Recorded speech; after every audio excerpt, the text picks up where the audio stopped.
Olá, eu sou Mariana Riscala, uma mulher branca com olhos castanhos e cabelos castanhos longos encaracolados.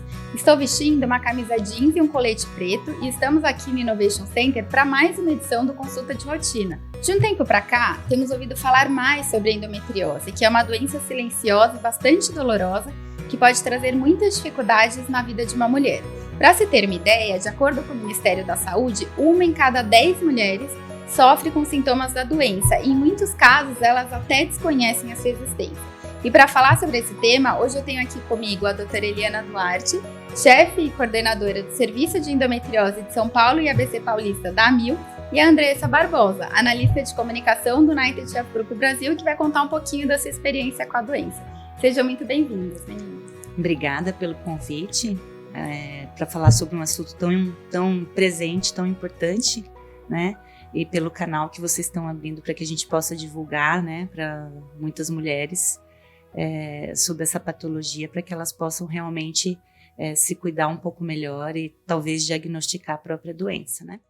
Eu sou Eliana Duarte, sou médica ginecologista, tenho 47 anos de idade, sou loira, cabelos lisos, pele branca,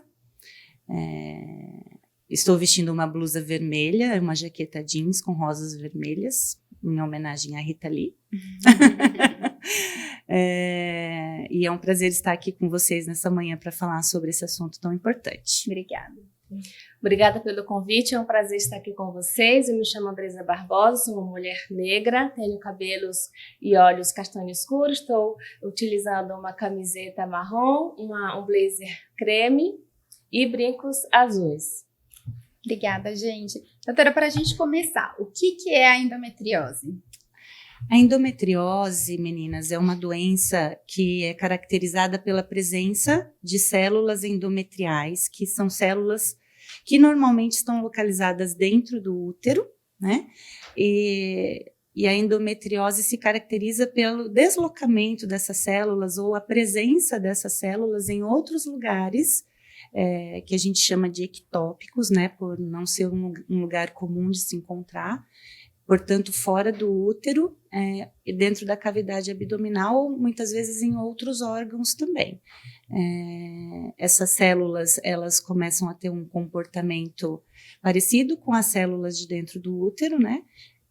Porém em locais onde elas não deveriam estar. Então, o organismo normalmente reage à presença dessas células, fazendo uma reação inflamatória, fazendo fibroses, e normalmente essas reações inflamatórias e fibrose causam muita dor nas pacientes, e isso que acaba gerando essa clínica de menstruações dolorosas, dores abdominais, inchaço abdominal, né? Legal. E a gente, né, você comentou já, então a endometriose ela aparece só nas mulheres, né? Ela geralmente, não sei, ela é geralmente nas mulheres, e tem alguma idade específica que ela costuma aparecer, ou algo que seja mais um pico assim nessa idade? Com certeza você tem que ter um pouco mais de atenção. Essa pergunta é muito boa, é até uma pegadinha, né? Porque a gente pensa assim, endométrio, útero, então só acontece em mulheres, né? Mas existem alguns relatos em literatura, casos extremamente raros, de endometriose em homens, né? Normalmente são homens que estão numa idade avançada, se submetendo a tratamento para câncer de próstata, então fazendo bloqueios hormonais. E existem alguns casos relatados de endometriose em homens, mas são cerca, acho que, de 12 casos na literatura mundial. Então, não é uma situação muito frequente. Então, basicamente, normalmente, a endometriose é uma doença de mulheres, né? E normalmente em mulheres na idade reprodutiva, né? Desde da primeira menstruação até a menopausa. Como você já disse, cerca de 1 em 10 mulheres nessa fase da vida podem ter a doença e não saber, né? É uma doença muito frequente. Nós sofremos com o diagnóstico porque muitas vezes a nossa cultura normaliza a dor da mulher, né? Aquela conversa antiga de que a menstruação dói mesmo, a mulher tem que aguentar, os ciclos dolorosos já vão passar, nós temos que ser firmes, e muitas vezes a manifestação da doença principal, que é a dor, acaba sendo, entre aspas, normalizada pela paciente, né, dificultando o diagnóstico. Estima-se que no Brasil sejam cerca de 7 milhões de mulheres portadoras de endometriose. Existe um movimento político, né, para que exista mais conscientização nesse sentido. Então, recentemente foi definida uma data de Dia Nacional da Prevenção da Endometriose. Nós temos um mês do ano dedicado, né, que é o Março Amarelo, e a gente sempre está envolvido nessas questões de divulgação, porque consideramos que é muito importante que essas informações cheguem às mulheres, né, para que elas possam procurar ajuda. Eu ia perguntar de sintomas para você, mas acho que a Andressa pode trazer para a gente um pouquinho mais, né, André? Que você descobriu a endometriose, né? Então traz para a gente quais sintomas você tem, como você descobriu, e doutora pode ficar à vontade para complementar. Bem, legal. Eu tive endometriose. Desde a menarca, eu sentia dores horríveis, dores lombares, pélvicas, dores na mama, alterações no trânsito intestinal. E desde criança a gente sempre ouve, né, que é normal sentir dor durante a menstruação, normal essa questão, naturalizar a dor. E eu tenho 38 anos hoje. E eu fiz a cirurgia de endometriose no ano retrasado. Então, existe um atraso no diagnóstico, isso está em literatura médica, que se leva cerca de 7 anos desde o início dos sintomas, assim, sintomas que identifiquem que está acontecendo alguma coisa diferente, até realmente a paciente chegar no atendimento especializado. Então, isso chega a bater os 7 a 10 anos em alguns trabalhos. Então, a história dela reflete bem isso que a gente vê na maioria das pacientes, né? É bem comum. Então, a minha história é muito pautada em sofrimento, a questão durante a menstruação. Então, eu tive ali todos os sintomas durante o meu ciclo. Quando eu ia fazer os meus check-ups, às vezes eu não falava com muita frequência, porque eu normalizava isso, né? Então, os médicos perguntavam como estava meu ciclo, então eu sempre falava que estava normal, sentia dores, mas para mim era normal. Até que um dia, quando eu descobri e eu tive que fazer a cirurgia, foi que realmente eu caí, né? Eu levantei da cama e caí com muita dor, dores. E aí eu procurei um especialista, fiz o exame específico, que a senhora vai falar daqui a pouco, alguns exames específicos para diagnosticar a endometriose, e se constatou que eu tive 5 focos. A doutora também vai explicar daqui a pouco. E aí eu fiz a cirurgia, foi uma cirurgia tranquila, muito natural. Se eu soubesse, teria feito cirurgia antes, porque melhorou que a maioria fala. A minha vida. Assim, em uma semana estava ótima, a cirurgia super tranquila. Então, a minha história de vida é nisso. Então, assim, se eu ouvisse mais as pessoas, porque eu ouvi algumas pessoas, não, por que você não procura um médico? Procura um especialista, pode ser endometriose. Meu marido também me falava. Então, a gente ouve, né? Quando o casar passa. Até a Mariana colocou aqui sobre os mitos, né? Os mitos. Dessa cultura que a Adri veio, né, do interior, né? E aí lá eles se falavam muito isso, né, também, desse mito. A gente vai também trazer um pouquinho mais Tem sobre outro mito muito bom, que é a endometriose é a doença de mulher moderna. Mentira. Esse eu peguei também para dar um toquezinho. Então é assim, eu fico muito feliz hoje de ter tido esse sinal, né, esse sinal de sintomas, e procurado especialista. Então hoje eu me sinto bem mais feliz. Legal. E doutora, aproveitando que a Andressa comentou sobre esses sintomas, né? Se alguém também tiver sintomas, não normalizar, qual médico deve procurar e como que é diagnosticado e se tiver algum outro sintoma também que talvez ela não tenha comentado? É importante, eu gostaria de ressaltar mais alguns sintomas, porque assim, a Andressa teve um quadro muito característico de endometriose, então tudo que ela passou é o que eu gostaria que acontecesse no dia a dia com todas as pacientes, não o tempo de espera, obviamente, né? Mas o fato dela ter chegado num médico especialista, ter feito uma cirurgia adequada, minimamente invasiva, por laparoscopia, né? Então, isso é o que a gente deseja, né? Que as pacientes tenham acesso a um tratamento dedicado, né? Então, ela teve alguns sintomas, mas existem muitos outros. A depender do local que a doença está se manifestando, podem acontecer outros sintomas. Então, os mais comuns são cólicas menstruais muito intensas, né? Sangramentos menstruais exagerados, dores no baixo ventre, inchaço abdominal. Se existem focos na bexiga, a gente pode ter sintomas urinários associados, então a gente pode ter aumento da frequência de urinar, ardência para urinar. Eu tenho algumas pacientes que têm quadros que elas imaginam que seja uma infecção urinária, fazem exames e frequentemente os exames são negativos para infecção urinária. E depois, no decorrer da investigação, nós descobrimos que tem um foco na bexiga, na superfície da bexiga, ou mesmo um nódulo na parede da bexiga. Então, isso é muito comum. Cistos ovarianos grandes que podem dar dores pélvicas importantes, disfunções no trânsito intestinal, né? Então, quando existem lesões intestinais muito graves, que podem levar, inclusive, a quadros de suboclusão intestinal, com dificuldade na passagem das fezes, muitas vezes nós temos dores muito importantes no momento da evacuação, às vezes as fezes, quando estão passando ali perto do canal anal, perto do foco, elas podem gerar uma dor muito importante, até sangramento nas fezes, né? Fora os locais menos comuns, né? Tipo endometriose de diafragma, que pode dar uma dor referida no ombro direito.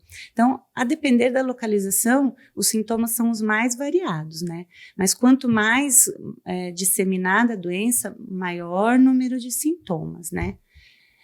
Outro sintoma muito comum, que eu esqueci de falar, mas que é importante, é a dor na relação sexual. E muitas mulheres também normalizam a dor na relação sexual, achando que realmente é alguma coisa que é normal e que elas têm que se habituar àquilo, mas pacientes que são portadoras de endometriose intestinal, elas têm lesões muito endurecidas no fundo vaginal e na relação sexual, elas podem sentir dores extremamente importantes. Tem algumas pacientes que muitas vezes chegam até mim referindo que não querem mais ter atividade sexual, que têm dor, que às vezes fogem da relação sexual, achando que seja alguma coisa mais emocional, e na verdade pode ser decorrente de uma lesão de endometriose na vagina, né? E como que é diagnosticado? Quais são os exames que geralmente faz? Para diagnosticar. Então, a primeira coisa que eu acho importante é a paciente fazer suas consultas de rotina sempre com um médico ginecologista, né? E uma vez que ela perceba que ela tem dores que não estão dentro daquilo que seja o habitual, ou que estão tendo uma progressão, que estão tendo uma piora ao longo do tempo, ela sinalizar para o ginecologista que alguma coisa não está normal, né? Nem todo ginecologista tem especialização em endometriose, né? Mas hoje nós dispomos de serviços especializados, né, nessa doença, e o ginecologista de rotina, né, que é o que a gente está procurando aqui, uma vez que ele pensar em endometriose, solicitando algum exame específico, que no caso da nossa Andresa aqui foram solicitados, principalmente ultrassom transvaginal com preparo intestinal. Você fez? Sim. Fez, né? Também. Isso. E normalmente nós também, para avaliarmos a relação da endometriose com os órgãos pélvicos, normalmente nós fazemos uma ressonância magnética de pelve. Fez também? Sim.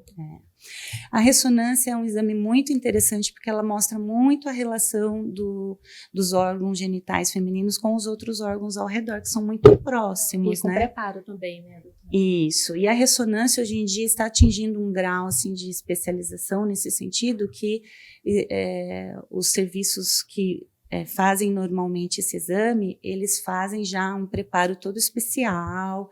Muitas vezes o médico radiologista faz introdução de gel vaginal. Sim. Alguns serviços fazem introdução de gel retal.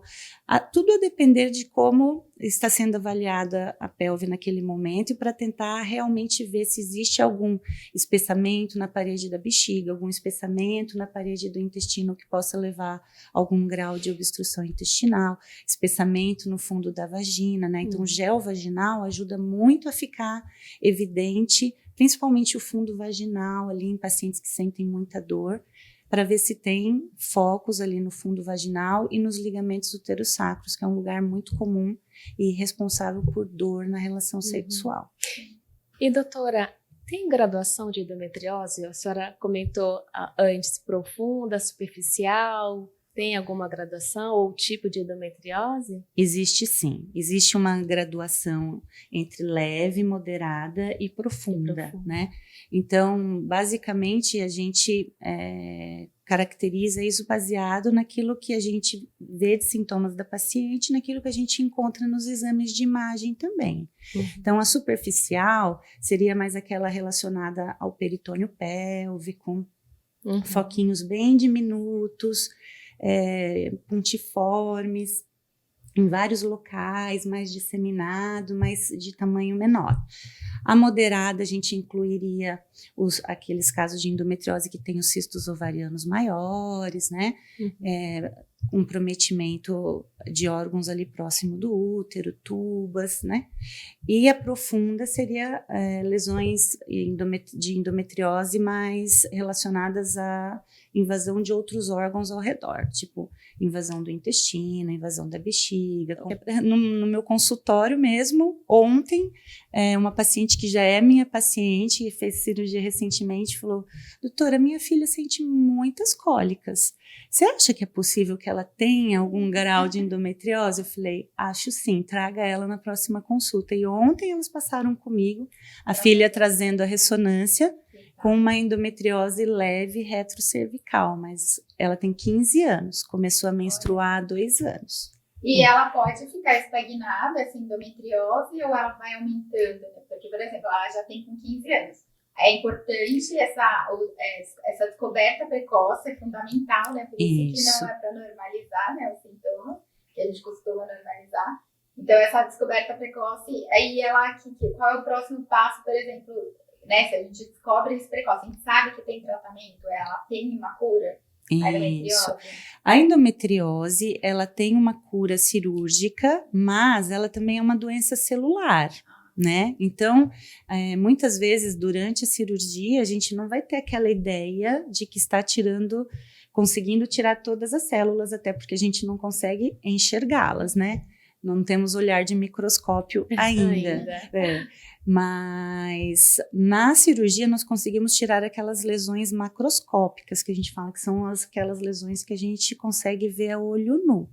Mas as lesões microscópicas, a depender do lugar onde estejam, muitas vezes a gente não consegue retirar na cirurgia. Então, o preconizado é que a gente sempre tenha a cirurgia relacionada a algum tipo de tratamento posterior. Isso é uma questão importante, acho, a gente frisar na nossa conversa para quem estiver nos assistindo, as mulheres que estejam nos assistindo, que existe um conceito geral de que a endometriose, por ser uma doença que vem do endométrio, que é uma camada que está dentro do útero, que se retirando o útero, vá se curar a doença. Então, isso é uma questão muito comum que chega no consultório para mim. As pacientes chegam e falam assim: eu tenho muita dor, eu menstruo muito, eu não tenho filhos, mas o meu útero dói demais, doutora. Você não acha que é melhor eu retirar? Porque eu retirando o útero, eu vou estar curando a doença, não vou estar?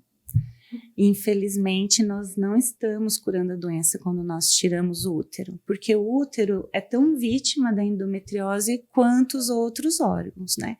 Então, a gente tem que focar muitas vezes o tratamento na diminuição da menstruação, para a gente conseguir reduzir esse foco, mas a gente tem que ter também na nossa cabeça que se a gente muitas vezes não retirar esse foco na cirurgia, esse foco vai ficar ali até que a pessoa entre na menopausa. Enquanto a mulher tiver numa fase em que ela tiver estímulo hormonal, esse foco, que às vezes ali é microscópico, ele pode voltar a se desenvolver. Doutora, você falou bastante, né, sobre a cirurgia, como é que é, a importância dela, né? Todo caso precisa fazer cirurgia, precisa tomar um medicamento, e como que é esse acompanhamento principal, né? Que é o que você falou. Muita gente fala, vou tirar o útero e vai resolver. Não, como você já explicou. Existe esse mito, né? Vou operar, estou curada, né? Tirei o útero, estou curada. Ou no caso da Andressa, tirei os focos, estou curada, né? Mas se realmente houver essa doença de restos embrionários, muitas vezes a doença, com o retorno do estímulo hormonal, porque na fase em que nós operamos as pacientes como a Andressa, que é ao redor ali dos 30, 40 anos, muitas vezes elas estão no pico da vida fértil, estão muitas vezes tentando engravidar, o objetivo delas é operar e não tomar nenhum remédio para tentar engravidar. Não sei se isso é o seu caso ainda, né, Andressa, mas existe uma expectativa das pacientes de endometriose de poder engravidar, né? Isso é uma coisa que é muito frequente, questionamento muito frequente. Então, a maioria das pacientes vem com essa ideia de que vai fazer a cirurgia, vai ficar curada. E aí a vida seguirá normalmente depois. E a gente, no dia a dia do consultório, a gente teme muito esses períodos que as pacientes ficam sem tomar nada, porque se houver algum foco residual, se houver algum resquício embrionário, alguma coisa que não tenha sido visto na cirurgia, com o estímulo hormonal, esse foco pode voltar a se desenvolver e a paciente voltar a sentir dor. Você comentou bastante da gravidez, a gente está até aí próximo, né, no mês do Dia das Mães.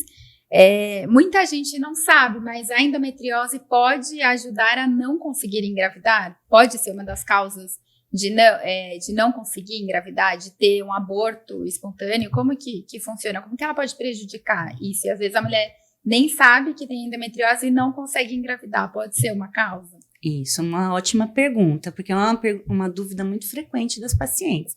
Doutora, eu preciso fazer cirurgia porque eu pretendo engravidar, né? Ainda algum dia eu tenho esse desejo. Não dá para a gente afirmar categoricamente que a endometriose vai prejudicar a gravidez, né? O que a gente sabe é que cerca de 50% das pacientes que tentam fertilização têm endometriose. Então, a gente tem uma população de pacientes que precisam procurar fertilização assistida com diagnóstico de endometriose. Então, a gente imagina que a endometriose atrapalhe realmente o fato de conseguir uma gravidez espontânea, né? E a endometriose é uma doença inflamatória que causa muitas aderências pélvicas, né? Então, é muito natural que as trompas sejam comprometidas nesse processo, né? Mas nem toda paciente com endometriose irá ter dificuldade de engravidar. Eu tenho muitas pacientes que fazem cirurgia e que conseguem engravidar, me mandam fotinhas, gestantes, com bebê no colo, engravidei. Eu tenho uma paciente que engravidou 40 dias depois da cirurgia. Assim, então a gente realmente fica muito impressionada, porque o mito de ter endometriose e não conseguir engravidar para muitas mulheres não funciona também, né? E a gente, graças a Deus, a gente percebe que frequentemente as pacientes conseguem, né?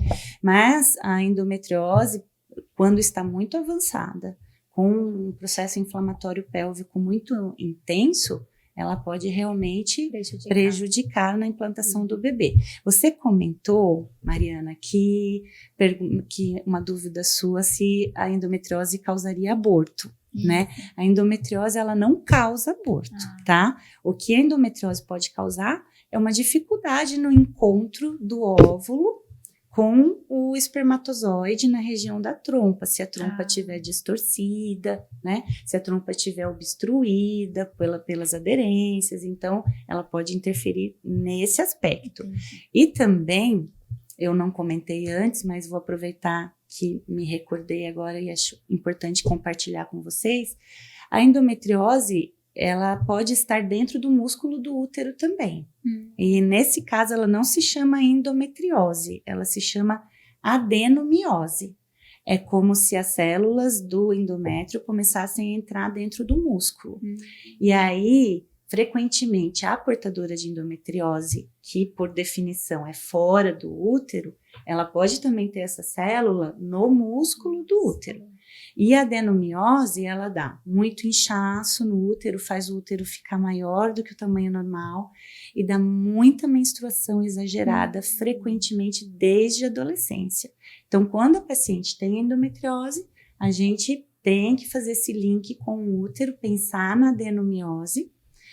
E a adenomiose, por inflamar a parede do útero, ela também pode muitas vezes prejudicar a implantação do bebê dentro do útero, tá?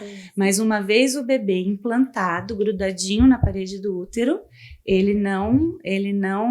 a endometriose não é capaz de fazer o bebê não se desenvolver. Então, uma vez que se conseguiu a formação do embrião e ele chegou e grudou no útero, a endometriose não vai causar aborto. Legal. Tá bom? Doutora, me permita voltar na fase do tratamento, para a gente fechar aqui também, né, Mari? A senhora falou sobre tratamento medicamentoso, hormonal. Para quem já fez a cirurgia, tem também algum tratamento em questão de dieta, de alimentação? É muito boa a sua pergunta, Andressa, porque... Acho que não só para quem não teve, né, endometriose, se a alimentação em si pode afetar alguma coisa, né? A gente sabe que os hábitos saudáveis são fundamentais para todo o nosso corpo. Exatamente. Né? E a gente pensando nessa questão multifatorial, de processo inflamatório, de tendência genética, é muito importante que a gente tenha esse olhar realmente para que a gente tenha uma dieta adequada, evitando alimentos ultraprocessados, tentando consumir alimentos mais orgânicos, que não tragam tanto, não sejam tão carregados de substâncias químicas e de hormônios, né? Então, nesse sentido, existe uma linha muito forte hoje com as nutricionistas de dieta anti-inflamatória, né? Então, com uma dieta com redução de carne vermelha, com redução principalmente de açúcar, né? E a gente percebe que as pacientes, além de ter o benefício da perda de peso, né? A gente tem hoje a obesidade é uma doença que compromete muito a nossa população. Então, além do benefício da perda de peso, a gente tem a diminuição do processo inflamatório com diminuição de dores. Então, a gente não pode só focar o tratamento no bloqueio hormonal. O tratamento hormonal é um tratamento que está aí para nos ajudar. A cirurgia também está aí para nos ajudar. Mas a paciente fazendo exercícios físicos regulares, tendo uma dieta adequada, focando em ter atitudes que não causem tanta inflamação no organismo, ela vai ter um benefício em relação à endometriose também e vai ter uma diminuição das dores, né? Muito bom. Bacana.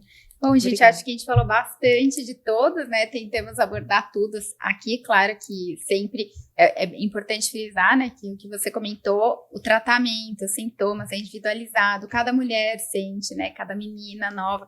Então, não minimizar, né? Não normalizar os sintomas e buscar entender se eles são normais, se eles estão ali. Como eu posso diminuir eles, minimizar um pouco, se existe, né, essa possibilidade. E agradecer pelos esclarecimentos que vocês trouxeram, André, por compartilhar com a gente essa experiência. Obrigada também. Obrigada, doutora. Corajosa ela, né? A gente tem que ressaltar. E muito importante o que ela está fazendo, né? Que ela está trazendo para a nossa mesa, assim, a experiência pessoal dela, né? É importantíssimo, porque as mulheres precisam se enxergar em você, vivenciar suas experiências e conseguir enxergar que pode estar acontecendo com elas também e que elas terão apoio no caminho que elas escolherem para traçar, né?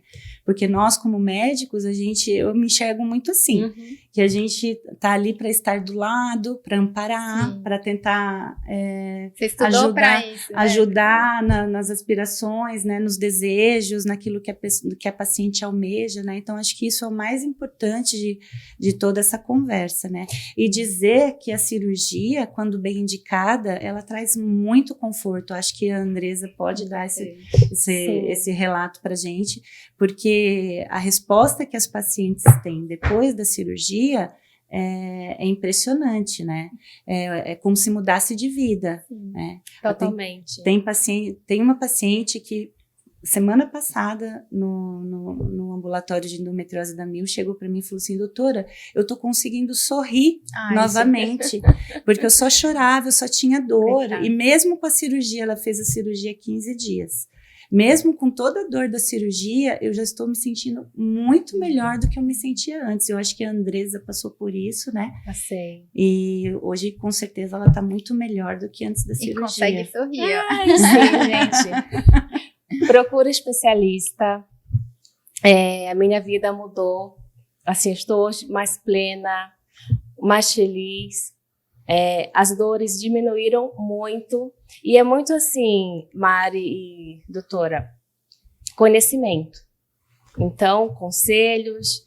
Se a pessoa falar para você procurar um especialista, procure mesmo. Né? Não faça como eu. Procurei muito tarde. Não normalizar a dor, não normalizar a dor, exatamente. E se sentir melhor, né? E a escolha é nossa. Então, se a gente escolheu sentir dor a vida toda, é porque isso é opcional. Então, não é opcional a gente ter, né, a opção e a escolha de procurar um especialista. Então, hoje, eu me arrependo por não ter buscado esse tratamento antes. Então, hoje é só focar no pós. O que importa é que você buscou o tratamento. Isso é importante. E teve acesso e com um médico especializado, isso é o mais importante de tudo. E a partir de agora, o mundo é dela, né? O que ela quiser ser. O que ela quiser ser. Graças a Deus e ao médico que me acolheu, que fez o tratamento. E quem sabe, né, eu teria o prazer de continuar esse tratamento com você. Será bem-vinda. Muito obrigada. Muito bem-vinda. Obrigada, gente. Obrigada, bom dia. Lembrando que é sempre importante estarmos atentos aos nossos corpos e ao que sentimos. Não minimize os sintomas e não deixe de buscar um acompanhamento ginecológico assim que você iniciar o seu ciclo menstrual. Cuidar de você e da sua saúde é cuidar do seu bem-estar e da sua qualidade de vida. Obrigada pela sua companhia e até a próxima.